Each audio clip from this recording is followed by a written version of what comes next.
one whose side are you on?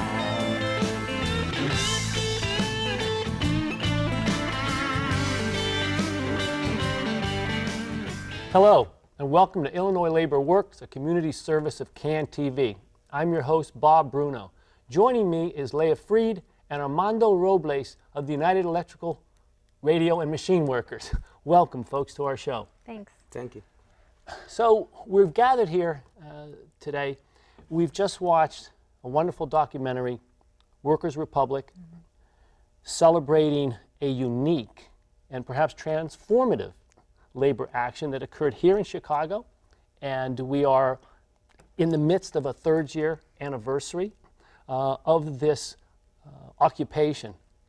So this is an opportunity to look back, to talk about the ins and outs of that action, and then to bring the viewer up to date as to where we are. So let me begin with Armando. Armando, when you think back to the story, when did you have the sense that you were on the cusp of something historical, that this was going to be something special? I think after the occupation, even when the first days of the occupation, we have a lot of support from the community and people from the labor movement and come to help us and try to support us.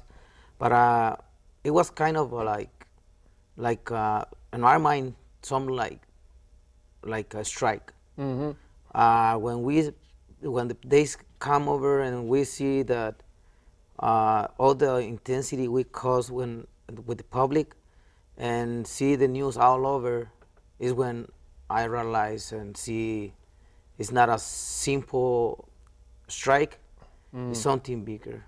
And how long had you been the local president? For around, before the occupation, like 2.5 years around. And had you ever had any kind of experience with this kind of militancy and rank and file democracy? Was this something that you had experienced before? Before UE, not. No. Before UE, not. UE comes to our local in 2004. And it was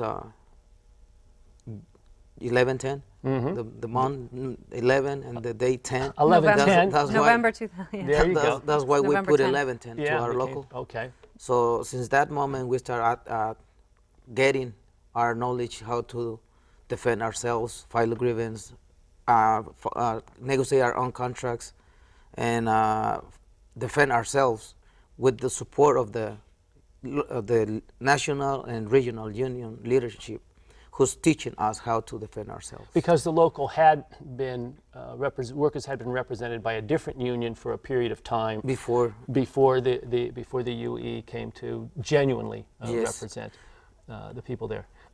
Leah, from your perspective, as you look back, when this struggle begins and you get the news that workers are going to be let go right before Christmas, was the idea of an occupation something that was just on the table early on as a possibility?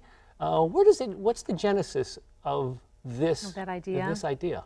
Well, first of all, the whole thing happened really fast. I mean, we got an inkling mid-November that something was going down that wasn't good. Machinery started disappearing. So really, in less than 3 weeks, we had to organize this thing. And fairly early on, the idea was floated. I think Mark Meister was the first one who brought it up. Who's featured in the who's film? in the Mark movie. is in the film. And he brought it up. Now, this didn't come out of thin air. Obviously, occupations are a tactic that have been used globally by labor and community groups. You know, the landless worker movement in Brazil to you know, the French workers at Molex who boss napped. So there's a whole range of experiences. But in the United States, in the United States, it doesn't happen very often. Now, I want to say UE actually has quite a bit of historical experience with occupations. UE has always sort of embraced the more militant end of the tactics. So it wasn't out of the blue, but certainly it was unusual for the U.S. But this was a situation where we felt machinery was leaving, we weren't getting any answers, we had to do something drastic. And I think the thing that surprised us more than anything was really the response we got. It was not, you know, I've been a union organizer for, well, now almost 15 years, and I've done many, many struggles, and never has the media specifically looked at something so closely and really taken the time to cover it extensively. So that was unexpected in a way. I mean, we tied it well, I think, to the historical moment, which was the bailout that had just occurred. But you know, we didn't have a lot of time. We put it together and we said, we're going to do this. So the actual organization of it was brief. But I want to point out that Armando mentioned, since 2004, this local had been involved in many, many fights. And so they had some very good experiences. And without the leadership in that local, this would not have happened. Because they were amazing. They rose to the challenge. They motivated their coworkers. We presented a very clear strategy. People believed in them and us because we had been through so many fights prior to that. It wasn't the first time we were trying this. No. So Armando, your brothers and sisters who were in the plant, when the idea of an occupation, and in Chicago, to my knowledge, the last time that had occurred was in the 1930s at an American fan steel manufacturing, which turned out to be a very violent event, not because of the workers, but because the workers were attacked and the attempt to pull them out of the plant. So an occupation is illegal. It's private property. How did your colleagues, how did your brothers and sisters respond to the fact that they would be breaking the law? Well, when we be in the occupation, so many reporters from different TV stations come and appear in the plant, and they start saying like, this is illegal, what you're doing, guys. The owner had the right to move the equipment wherever he wants. He is the owner, and we say, you know what, it's illegal probably what we are doing. But in the other scenario, you see, it's illegal what the owner do. He don't respect the WARN Act. He don't let us in advance that he's going to close the plant. And the WARN Act, again, is it's addressed in the film by the documentarian, who, and we should mention, Andrew Friend is the director, the producer, and the writer. And we do address that there is a law, federal and a state law, that says workers have to be given 60 days, 60 days and notice. Notice. So they don't respect that. Of course, we're breaking the law, but the owner breaking the law first, and we demand which is right to us. And the other place is the owner of the name of the company, but in reality, who is the owner of the whole equipment inside the plant is the banks, which is the Bank of America, Chase Mortgage, and General Electric, GE. It was GE Capital. GE Capital, it was the owners of the equipment. So we decide to, if they receive a bailout in 2008 from Bush, we decide to take over the plant because they are the owners of the equipment, so they should pay the workers' benefits and whatever we earn before they close the plant. And so that seems reasonable. That's a nice way to present it, but people were still forced. They were risking arrest. They were risking arrest. Yeah, and we were clear about that. Did you expect it? We didn't think we were going to last more than a day.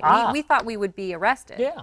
And we were prepared for that, and we wanted to get as much bang out of that as we could. So the idea was we're willing to do this, what is essentially civil disobedience, and that's how we presented it to people, that you're risking arrest. This is us doing something that may be potentially illegal to protest something that is highly immoral and in, you know, obviously in violation of your rights.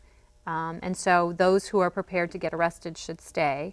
And we had a whole plan about what to do when the cops came. But that didn't exactly materialize because there was such tremendous public support. And I think one of the things I want to point out that we learned from that was, number one, the public is enraged by abuses of corporations. And so when people mount a fight back, there is a tremendous amount of support out there when they hear about it. You know, most of the time we don't hear about it. It goes on fairly regularly, but it's not publicized in the same way as our fight was. And also what we found was that when workers take the lead in fighting back against abuses, not only do the people follow, but politicians come running to follow. and really, if we take that first step, we can really transform society if we're willing to do that. Well, speaking of politicians, as is featured in the film, a very prominent and much and now a prominent, well, Barack Obama ends up the day after, I think. It was on Sunday, wasn't it? The second, yeah, Sunday. I think it was on Sunday. The occupation began on a Friday, so this was over the weekend on that Sunday, I believe. And comes came out in out and support. says these workers should be paid what they're owed. And yet, I think there was a sense of a lot of us who watched this stuff that there was something special about it happening in this time period and in Chicago. And we wondered, could you replicate this other places? What were maybe you can just touch again, what do you think were the key aspects of this that made it possible for it to happen as it did? Now, Leah, you said it was people rally and get behind it. In fact, politicians fall into line and such. But this just doesn't happen a whole lot. And there may not be a lot of news reporting on it, to be sure. But I haven't heard. But I don't think there's a whole lot of occupying going on in a lot of there's facts. not. So what? Yeah. So what about this moment? What about this place? What about you folks?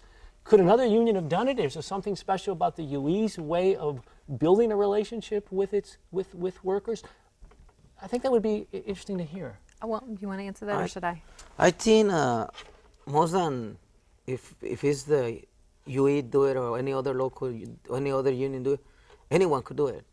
Of course, need to have some kind of a knowledge, or at least lose the fray to fight. And you know what? What I see in our local, and I know it's not different than other locals, when people are abused, it's like the water when it's dropping on the glass. It's gonna come drop by drop. It's gonna come every single day and it's gonna come the time when the water is gonna split all over.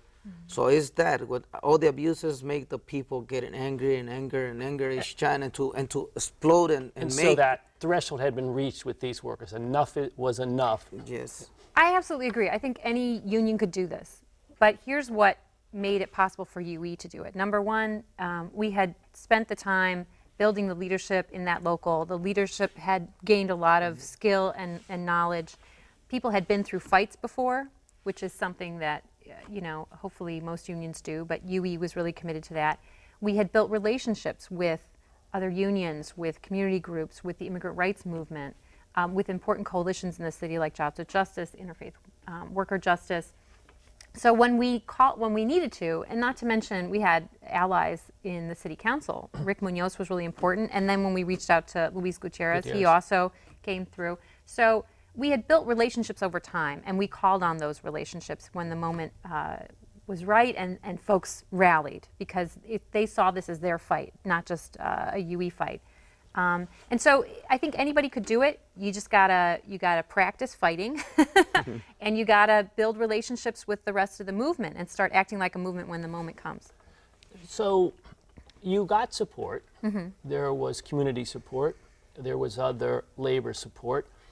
But it would be interesting to know how this has been interpreted by the broader labor movement. From your perspective, what you've learned. My understanding is there was a bit of a tour that you participated in to talk about this as a tactic.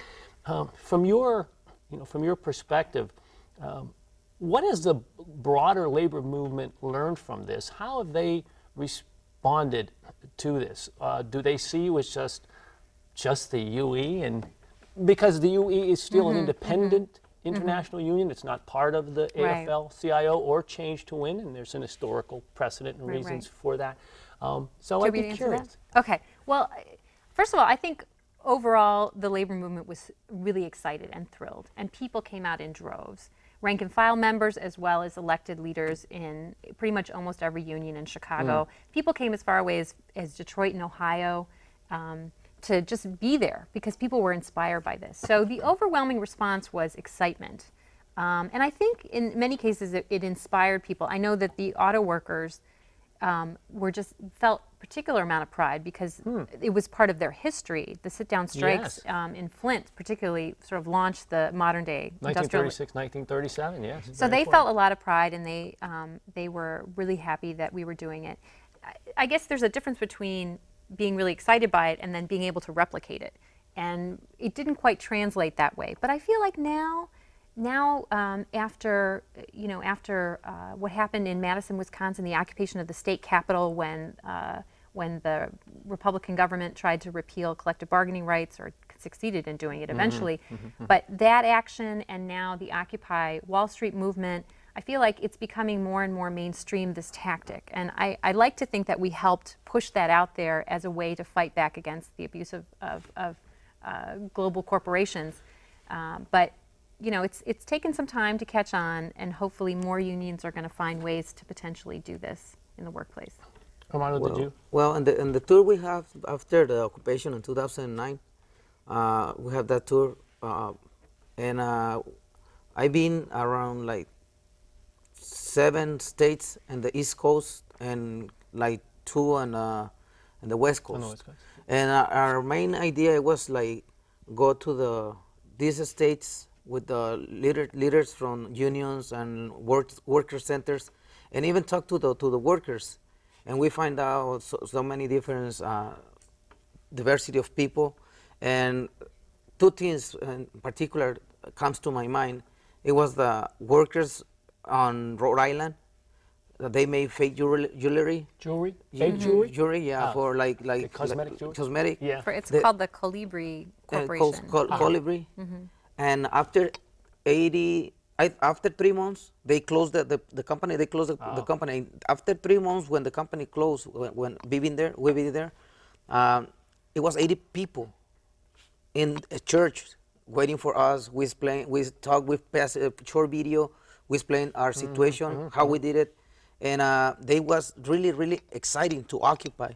But we said it has to be organized. It has to. It's not spontaneous. We don't have our occupation spontaneous. It passed by 3 weeks, but we work almost like 16 hours a day on those times, because it was really, really the timing was short, right. and the winter and all that. So they decide to occupy, but they occupy the parking lot, because the company was totally closed. When the company start making the auction of the equipment, these workers, they occupy the parking lot, and they be arrested. They don't be successful, and the media don't make a lot of publicity on this. I see. Because what happened in Republic, and the other thing is in the East Coast, some of the states are more like conservatives, Right. and they don't make a lot of publicity on that. I understand. And the other thing, and in San Francisco, it was Melvin Macklin and me, the vice president, and me. It was in San Francisco, and we spent the night in the teacher's house. They are from the teachers' unions of California, and we asked about the occupations, because to us it was new. I never read about Flint, Michigan, or anything before, and we asked about it, and they told us, well, after the 1937, the first occupations occurred in 1934, according to him, and then he said, but from the first occupation to this next one, it passed like 2.5 years. So he said it's too early to something duplicate. He predicted. All right. So I see. So we're about ready.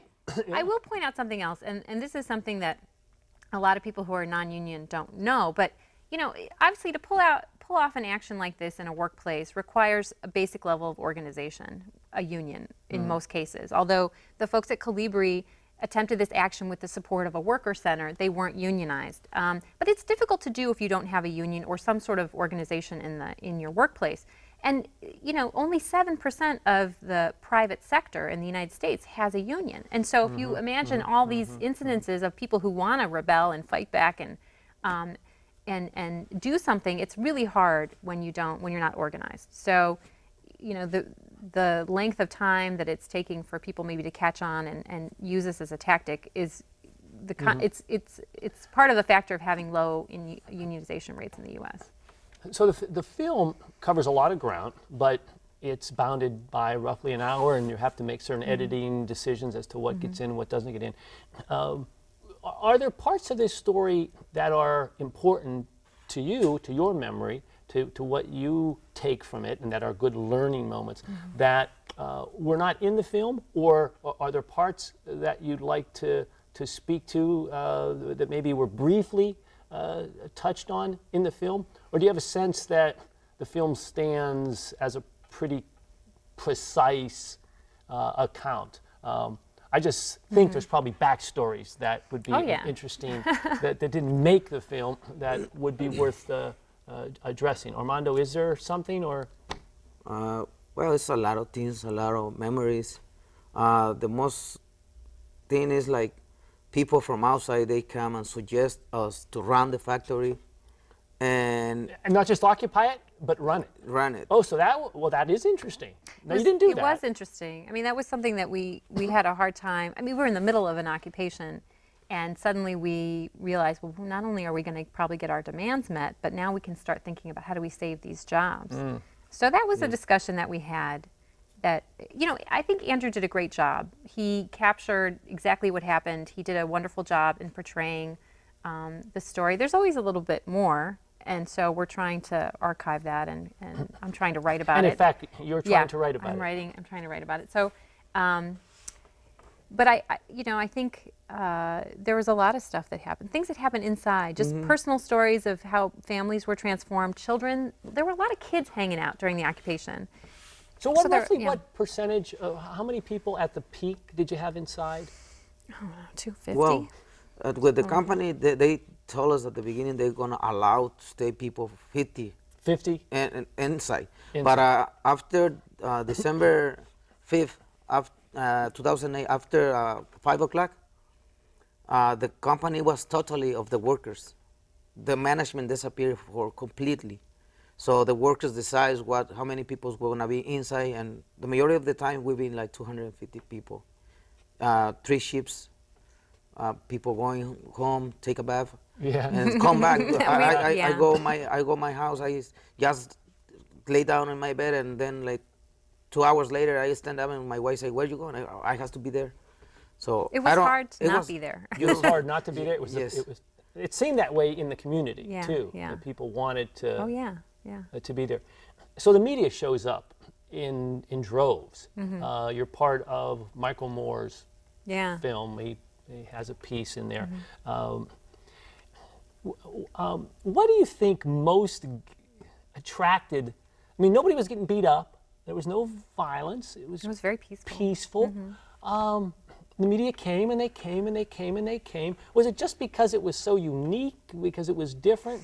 What are the other aspects that we should take away from this in terms of how to gain the attention of the press? Well, I think one of the things that we tried to do very carefully was craft a message that was not about worker rights, because the media doesn't cover worker rights, let's be honest. It's just very rare that they will, and some of them right up front said, we can't cover a union story. And we had been in touch with the media for several weeks prior to that. We had had a couple of actions outside of Bank of America before the occupation began. And so we had been talking to, several news channels and print media about this. But when it happened, we really tried to shape it as a story of the bailout. This is what our bailout, the taxpayer bailout, is really doing. It goes to these financial institutions who then turn around and shut down factories, and people are losing their jobs. And on top of that, they're not even being paid the money that they had earned. So I think it tapped into the rage that people felt about the bailout, and it was a good story. It also, the occupation started on a day that the unemployment numbers came out, so that also tied into a typical media narrative. So we tried to tie it into what reporters would cover anyway. You got to try and do that. Right. I don't know, do you have thoughts on that? How comfortable was it for you? Being there? To step in front of a microphone and to have your face and your name and your words. At the beginning, it was kind of exciting because they take attention from you. But after a couple of days, you have to do what you have to do and talk and learn. At the beginning, when I started doing this, a reporter asked me a question and I say 1,000 words and never say what they expect to. One, my language, primary language is Spanish, and sometimes they talk too fast, and I don't understand the question. I say something else that I don't supposed to say it and stuff like that. But little by little, I go and learning. They ask me something, and has this story traveled? I mean, has it had an international? Oh yeah. Yeah. Well, during the occupation itself, there was quite a bit of international media attention. So there was a French, basically the AP of France covered it. A Korean news crew flew in. A Korean news crew? Yeah, from Seoul. They flew in. They were fascinated by this, and I remember being interviewed by the reporter, and he's like, "We can't believe this is happening in America," and I'm like, "I can't either." But you know, the Korean people were riveted to the story, according to them, and so they decided to fly a crew out, not just using the feed. So, and then also Al Jazeera did a great number of pieces on it. So there was quite a bit of international attention. And then, since then, Armando has been invited to France to speak with the CGT, which was the French trade union there. He's been to Mexico to meet with Mexican trade unions about the occupation tactic. Where else have you gone? Anywhere else? No. Those are the two main places. Go ahead, Armando. I have another question. Before I went to, before the occupation, I went to Venezuela, and I heard some electrical workers. They occupy and they got their own, running their own factory. I heard that in one labor social forum. When I came over here, and that happened, and after our occupation, they invited me to Mexico City, and the next week of that, I be in France, and I be participating in one day, how they call it, the labor? May Day? No, not May Day, but it's like general strike. A general strike? Yeah, Wow. and it was amazing to me. That was to around see, the pension reform in France. In France? Oh my goodness. and see how thousands of people going out with nobody saying, "Hey, come over here, let's go to march." Nobody told the people. The people going their own self to march, and they made the rights being respected. So we're about a minute out of, well, about a minute we're going to be out of time here. Just real quickly, any last sense of how your people, the rank and file folks, have been affected by this, or how their lives have been changed? Any sort of final thought about how this changed them as people? Well, You have to make your answer Fast. it's really hard to my coworkers, because they are working for temp agencies by outsourcing, and they got the minimum wage, no benefits, and all that. So they're still struggling. So a lot of them are really struggling. A lot of them are having a hard time. But I think all of them are proud of what they did and Leah, would do it all over again. We're going to wait for the book and get the rest of it. I would like to thank my guests, Leah and Armando, for joining us today. You've been watching Illinois Labor Works on CAN TV. I'm Bob Bruno. Thank you for joining us. Come on,